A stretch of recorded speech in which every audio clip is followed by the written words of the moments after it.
nails, teeth, and ears.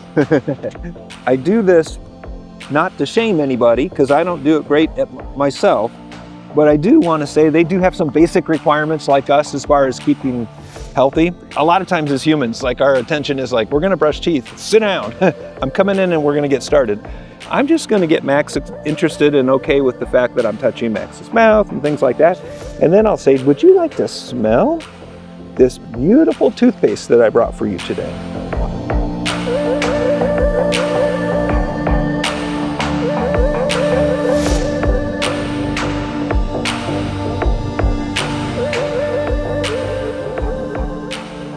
I'm gonna do a little exercise since everybody's calm first. Nails, teeth, and ears. And I do this not to shame anybody, because I don't do it great myself, but I do want to say they do have some basic requirements like us as far as keeping healthy. And so if we can do it ourselves, we can. If we can't do it ourselves, I will send you today information on a vet that'll come to your house and do all this stuff for you. So let's start with teeth first. Come on over, Max. Yeah, you can. I'll take Maxie. Come over here. Can you come up here? Sit, sit, sit. So our teeth develop tartar in about 12 hours, and that's why we brush regularly. So if you think about it, we never really brush their teeth. And in nature, bones and chewing on cartilage and stuff would do the job for them.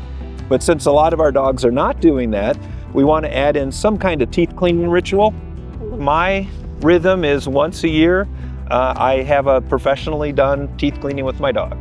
I invest a couple $100. I have her put down, not to sleep, but anesthetized, and a real deep cleaning. I also go ahead and have them do ears and nails and do a deep dive on everything. And then the in-betweens I take care of. And so canines have have lovely teeth, some of which are for chewing and are really required, like those up in front, and others that, if they had lost them, they can still survive. What I'm doing right now is just actually desensitizing. A lot of times as humans, like our attention is like, we're gonna brush teeth, sit down. I'm coming in and we're gonna get started.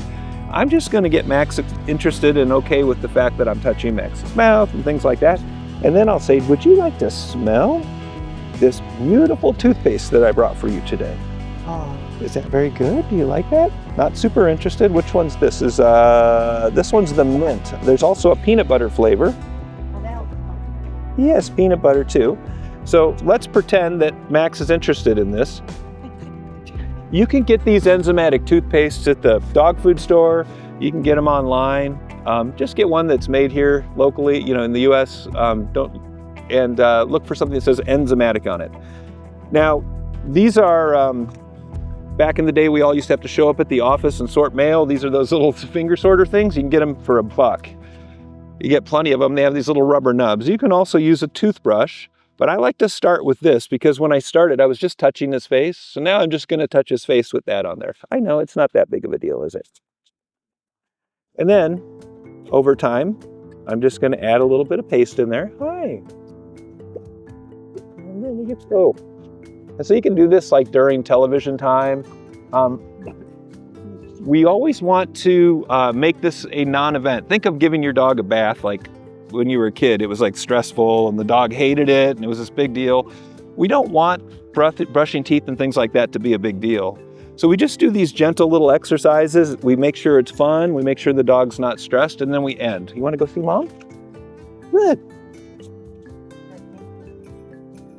So I would recommend, if you can do this and get into a rhythm of it, I'd do it once or twice a week. It's not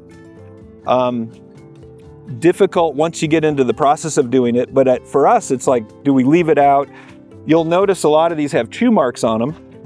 So if I do leave them out to remind myself to do it, sometimes I'll come home and find it on the floor, empty.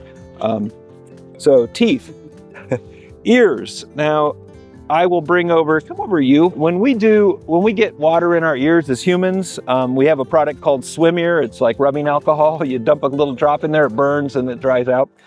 We never put any alcohol-based products in our dogs' ears. They have wax in there that they actually need for good health of the ear. We also never use a Q-tip in our dog's ear. Dogs' ears have several bends in them. If you see some earwax in a visible spot where I can see it, in those instances, I might go in with a makeup wipe and just try to work on it. But generally speaking, there's an ear product that you can get at all the vets or at the pet stores and on Amazon. And I'm not going to put the liquid in, but I'm going to demonstrate what you would do with your dog. And it's safe. You would just flip the ear back. You put about 6 drops directly into the ear, close it back up, and then just massage it. Get that stuff working around in there. Take a makeup wipe, go right in, wipe it out. And that should be as much as we do with our dog's ear. Beyond that, we ask our vet to take care of it. So for nails, there's a couple different ways to do nails. So for toenails, dogs have 5 nails on the front, but we normally only see 4 of them. The 5th one is called the dew claw, and a lot of times it's up a little bit further on the side. And sometimes we miss it when we're trimming. And the problem with that is the dew claw, when it curves, can get stuck on all kinds of things. It just happened to me the other day. One of my dogs was scratching and it got stuck in the hook. And then they panic, like they don't pause and try to take it out. They go really wild with it. So we want to make sure when we, for nails, it's about a once a month deal. If you're not comfortable in doing it, oh, you are a big boy, sit right there. Oh, if you're not comfortable in doing it, have your vet do it. Can I have a paw? There we go. So I'm not going to try to trim it right now. All I'm doing, again, just like with the toothbrushing, I'm not going to jump right in there and start snapping stuff away.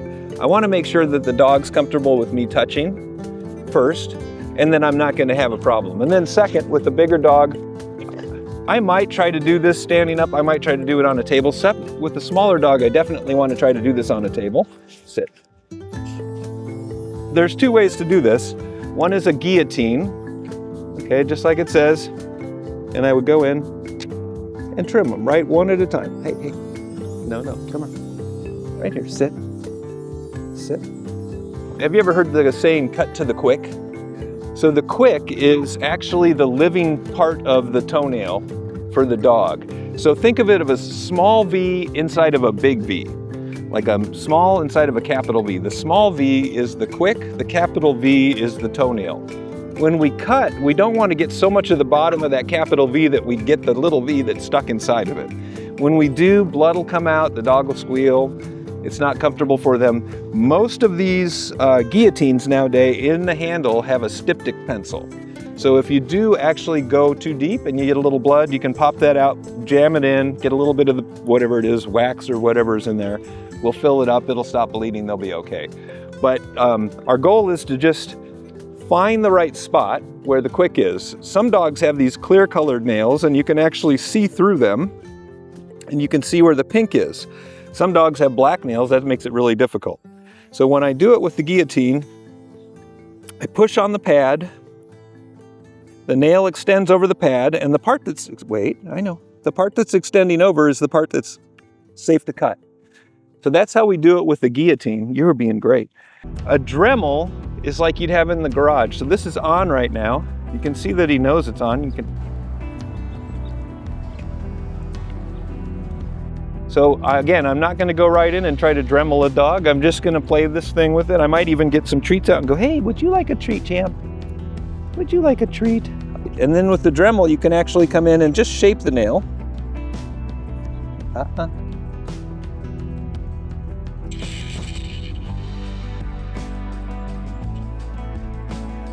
Hi, come on.